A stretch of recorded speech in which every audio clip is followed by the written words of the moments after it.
Assalamualaikum warahmatullahi wabarakatuh. Kami dari kelompok 6 akan mempresentasikan tentang bab 6 yang berjudul Meraih Kasih Allah Subhanahu wa Ta'ala dengan Ihsan. Saya Raisa Ramadesa, absen 32. Saya Yashira Rafinia, absen 7. Apa yang dimaksud dengan ihsan? Menurut bahasa, ihsan berasal dari kata kerja fi'il, hasuna yasunu hasanen yang artinya baik.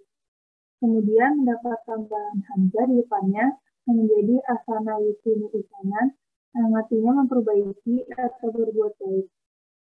Secara istilah, dalam kutipan percakapan Nabi Muhammad dengan malaikat Jibril ketika beliau menjelaskan makna ihsan, yaitu artinya Rasulullah SAW bersabda, kamu beribadah kepada Allah seolah-olah kamu melihatnya. Jika kamu tidak melihatnya, maka sesungguhnya ia melihatmu. Dalil Quran yang mengandung perintah tentang berlaku ihsan terdapat pada surat Al-Baqarah, surat kedua ayat 83. Yang artinya, dan ingatlah ketika kami mengambil janji dari Bani Israel, janganlah kamu menyembah selain Allah, dan berbuat baiklah kepada orang tua, kerabat, anak-anak yatim, dan orang-orang miskin. Dan bertutur katalah yang baik pada manusia, dan melaksanakanlah sholat, dan tunaikanlah zakat. Tapi kemudian kamu berpaling mengingkari kecuali sebagai musuh dari kamu, dan kamu masih menjadi pembangkang. Selanjutnya adalah pihak-pihak yang berhak mendapatkan ihsan.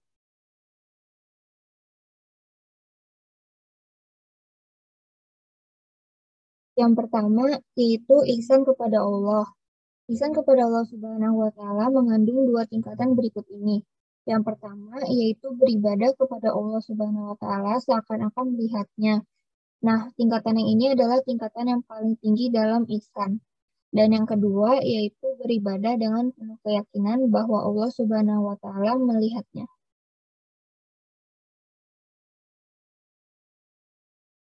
Yang kedua adalah ihsan kepada sesama makhluk ciptaan Allah Subhanahu wa Ta'ala.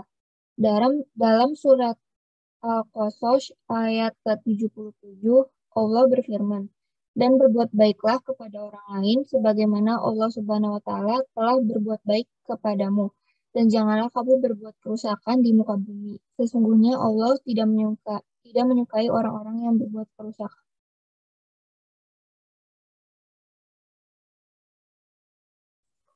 Yang pertama ada ihsan kepada orang tua, yang dapat dilakukan dengan berbuat baik pada orang tua dengan mengasihinya, menjaga dan memenuhi keinginan mereka dengan sepenuh hati sama tidak bertentangan dengan aturan Allah. Rasulullah SAW bersabda, keridhaan Allah berada pada keridhaan orang tua dan kemurkaan Allah berada pada kemurkaan orang tua. Hadis riwayat At-Tirmidzi. Yang kedua ada ihsan kepada kerabat karib dengan cara menjalin hubungan yang baik dengan kerabat karena memutuskan tali silaturahmi sangat dibenci oleh Allah. Dalilnya itu aku adalah Allah, aku adalah Rahman, dan aku telah menciptakan rahim yang kuberi nama bagian dari namaku. Maka barang siapa yang menyambungnya dan kesambungkan pula bagiannya, dan barang siapa yang memutuskannya akan kuputuskan hubunganku dengannya. Hadis riwayat At-Tirmidzi. Selanjutnya ada ihsan kepada anak yatim. Dapat dilakukan dengan mendidiknya dan memelihara hak-hak mereka. Rasulullah SAW bersabda, aku dan orang-orang yang memelihara anak yatim di surga, kelak akan seperti ini. Seraya menunjukkan jari tunjuk dan jari tengahnya. Hadis riwayat Al-Bukhari, Abu Daud, dan At-Tirmidzi. Yang keempat ada ihsan kepada fakir miskin.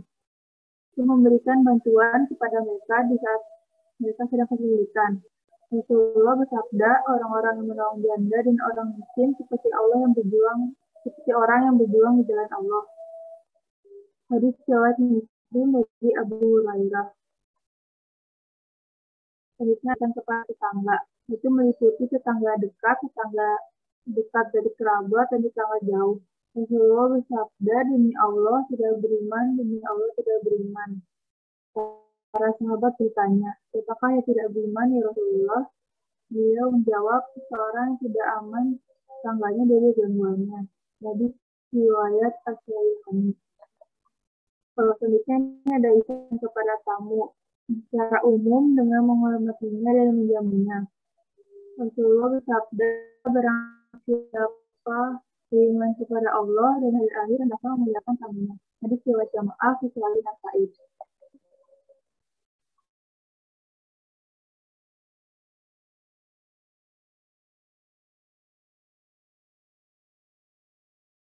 Selanjutnya adalah ihsan kepada karyawan atau pekerja. Yang pertama, kepada karyawan yang terikat perjanjian kerja, seperti pembantu, supir, atau tukang. Dan yang selanjutnya adalah kita harus membayar upah mereka dengan segera sebelum keringatnya kering. Tidak membebani hal yang berlebihan, menghormati dan menghargai profesi mereka.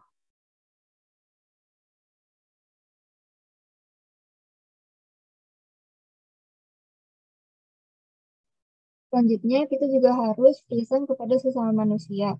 Rasulullah Shallallahu Alaihi Wasallam bersabda, barang siapa beriman kepada Allah Subhanahu Wa Taala dan hari kiamat, hendaklah ia berkata yang baik atau diam. Hadis riwayat Al-Bukhari dan Muslim. Kita juga harus melembutkan ucapan, saling menghargai satu sama lain, mengingatkan jika ia tersesat dan tidak mengganggu dan melukai mereka. Selanjutnya, yaitu ihsan kepada binatang. Dapat dilakukan dengan memberinya makan, mengobatinya jika sakit atau terluka, tidak menyiksanya untuk bekerja, memberi waktu istirahat, dan menyembeli dengan baik, yaitu dengan pisau yang tajam. Ada suatu hadis yang menerangkan bahwa maka apabila kamu membunuh, hendaklah membunuh dengan cara yang baik. Dan jika kamu menyembeli, maka sembelihlah dengan cara yang baik. Dan hendaklah menajamkan pisaunya dan menyenangkan hewan sembelihannya. Hadis riwayat Muslim.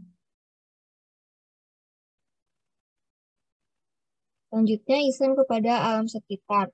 Untuk kelestarian hidup alam dan manusia, pemanfaatan alam juga harus dilakukan dengan penuh tanggung jawab. Dan berbuat baiklah kepada orang lain, sebagaimana Allah Subhanahu wa Ta'ala telah berbuat baik kepadamu, dan janganlah kamu berbuat kerusakan di muka bumi. Sesungguhnya Allah Subhanahu wa Ta'ala tidak menyukai orang-orang yang berbuat kerusakan. Itu merupakan ayat dari Quran Surat Al-Qasas ayat ke-77.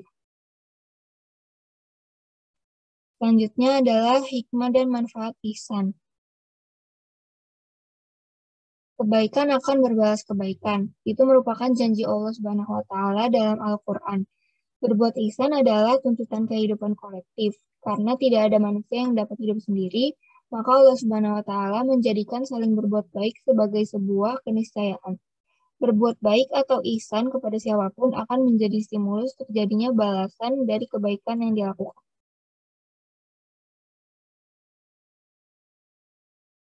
Sekian presentasi dari kelompok kami, kurang lebihnya mohon maaf. Wassalamualaikum warahmatullahi wabarakatuh.